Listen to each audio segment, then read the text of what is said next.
নমস্কার বন্ধুরা, বড়দের প্রণাম, ছোটদের ভালোবাসা জানিয়ে আজ আবারও একটা নতুন ভিডিও নিয়ে চলে এলাম। আজ আমি বানাবো সন্ধ্যাবেলার চটপটা স্ন্যাক্স খেতে ছোট থেকে বড় সবাই খুব ভালোবাসি। তো এই স্ন্যাক্সটি বানাতে ফার্স্টেই আমি বসিয়ে দিয়েছি গ্যাসের মধ্যে গরম জলে আমি দিয়ে দিচ্ছি সোয়াবিন সেদ্ধ করতে। তো তোমরা ভাবছো তো সোয়াবিন দিয়ে আবার কী স্ন্যাক্স বানাবে, তো ভিডিওটা স্কিপ না করে দেখতে থাকো আজকের ভিডিওটা। তো আশা করছি ভালো লাগবে। সোয়াবিনগুলো গরম জলে দিয়ে দিলাম স্বাদ মতো লবণ। ভালো করে এটা ফুটতে দেবো। তো দাঁড়াও, একটু নাড়াচাড়া করে দিই যাতে লবণটা পুরো জলের মধ্যে মিশে যায়। তো এই দেখো বন্ধুরা, আমার সোয়াবিনটা বেশ ফুটে উঠেছে, একদম পড়ে যাওয়ার মতো। দাঁড়াও, গ্যাসটা কমিয়ে দিই। দেখেছো, ভাগ্যিস কমিয়ে দিলাম, তা নাহলে কিন্তু গ্যাসের মধ্যে জল পড়ে যেত।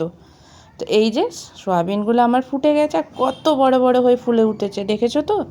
তো এবার আমি সোয়াবিনের গ্যাসটা নিভিয়ে দেবো। হ্যাঁ, নিভিয়ে দেবো।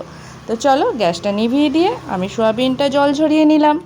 সোয়াবিনটা বেশ ভালো করে জল ঝরিয়ে নিয়েছি, এই দেখো। তারপরে আমি সোয়াবিনটা মাঝ বরাবর কেটে দেবো, যেটা যেরকম যত বড় সাইজ। এই বড় সোয়াবিনটা আমি 4 টুকরো করলাম, ছোটোটাই 2 টুকরো, তোমরা তোমাদের সুবিধা মতো কেটে নেবে। আমি সব সোয়াবিনগুলো কেটে নিচ্ছি। আর কেউ যদি মনে করো গোটাও রাখতে পারো, আমার সুবিধা মতো আমি সোয়াবিনটা কেটে নিলাম।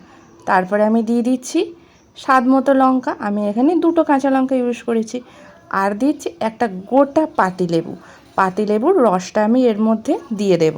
পাতিলেবুর রসটা দিলে সোয়াবিনের কাঁচা গন্ধটা থাকবে না, আর খেতেও দারুণ হবে। পাতিলেবুর একটা সেন্ট থাকে, সেটাও ভাল লাগবে এই স্ন্যাক্সটার মধ্যে।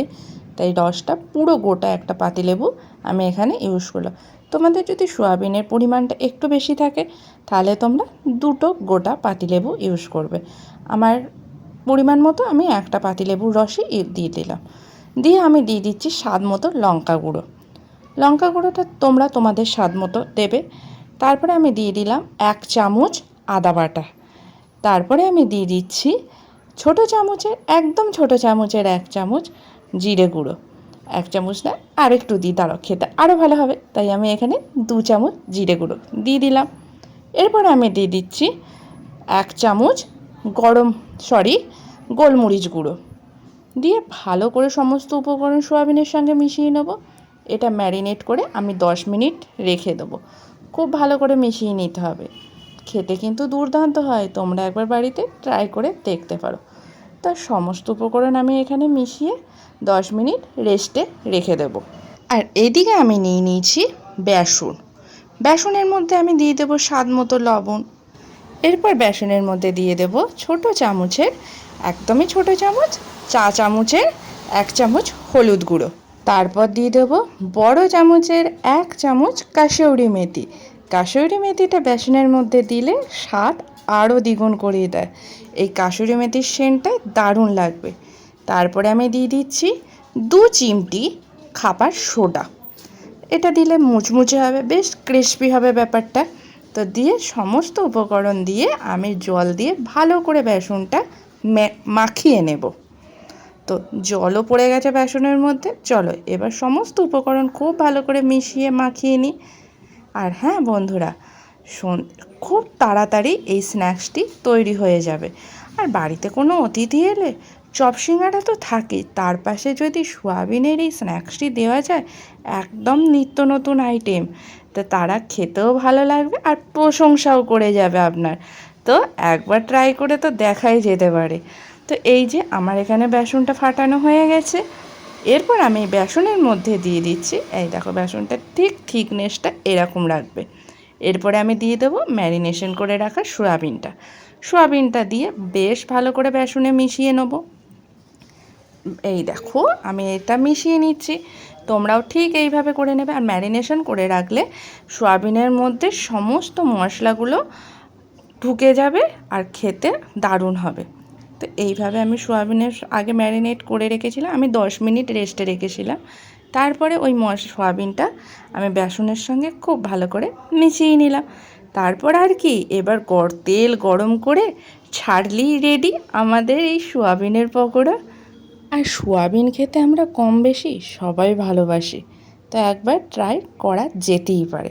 তো তো এদিকে আমি কড়াই বসিয়ে দিয়েছি, কড়াই গরম হয়ে গেছে। এবার আমি দিয়ে দেব তেল। চলো এবার তেলটা দিয়ে নিই, তেলটা দিয়ে ছেঁকে নিলি রেডি আমাদের। দাঁড়াও ছাঁকাটাও তোমাদের দেখিয়ে দেব। এবার আমি তেলেতে একটা একটা করে সয়াবিন দিয়ে দেব। ফার্স্টে আমি দেখে নিচ্ছি তেলটা কতটা গরম হয়েছে, একটুখানি জাস্ট বেসন দিয়ে। তো তেলটা আমার বেশ গরম হয়ে গেছে। এবার আমি একটা একটা করে সয়াবিন দিয়ে ছেঁকে নেব। সব সয়াবিন একসঙ্গে দেবে না, এই দেখো চামচের সাহায্যে আমি দিচ্ছি, তোমরা চাইলে হাতের সাহায্যও করতে পারো। এই যে আমি একটা একটা করে সয়াবিন দিয়ে আমি তেলে ভালো করে এটা ছেঁকে নেবো এপিট ওপিট। হ্যাঁ, আর অবশ্যই গ্যাসের ফ্লেমটা লো টু মিডিয়ামে রাখবেন। হাই ফ্লেমে যদি রাখা হয় তাহলে তাড়াতাড়ি এটা হয়ে যাবে, কিন্তু ভেতরের অংশটা কাঁচা থাকবে। তাই গ্যাসের ফ্লেমটা বড়াগুলো সেঁকার জন্য গ্যাসের ফ্লেমটা একদম লো টু মিডিয়ামে রাখবে। তাহলে আমার ভেতরটাও হবে বড়ার আর বাইরেটাও হবে, দুটোই খুব দারুণ হবে। তো খেতে আরও ভালো হবে। তো একে একে আমি সমস্ত বড়াগুলো দিয়ে দিয়েছি। হ্যাঁ, সবগুলো একবারে হয়নি, প্রথমে কটা দিয়েছি, এইভাবে আমি বাকিগুলো একে একে ছেঁকে নেবো। একদিকটা হয়ে গেছে, এইভাবে আমি আর একদিকটা বড়ার উল্টে দেবো ঠিক আলতোভাবে। এই দেখো বন্ধুরা, খুব তাড়াতাড়ি আমার বড়াটা সেঁকা হয়ে গেছে। আমি গ্যাসের ফ্লেমটা লো টু মিডিয়ামেই রেখেছিলাম।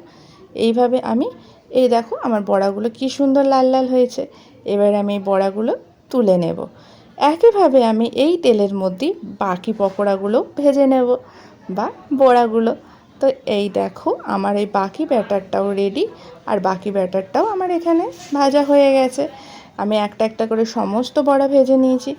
আর আমার এই বড়ার রেসিপিটা বা সোয়াবিনের পকোড়ার রেসিপিটা তোমাদের কেমন লাগলো কমেন্ট করে জানাবে।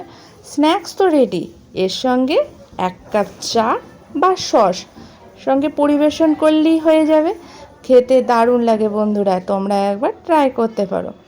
এই যে এক প্লেট স্ন্যাক্স তোমাদের পাঠিয়ে দিলাম, একদম গরমা গরম।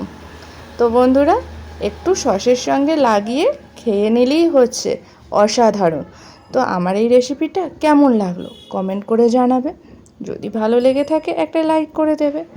তো এতক্ষণ যারা দেখছো প্লিজ অবশ্যই লাইক করে যেও, লাইক করতে যেন ভুলো না। আর যারা যারা আমার চ্যানেলে নতুন জয়েন হয়েছে তাদের অসংখ্য ধন্যবাদ। আর যারা এখনও জয়েন হওনি তারা ঝটপট চ্যানেলটা সাবস্ক্রাইব করে যুক্ত হয়ে যাও।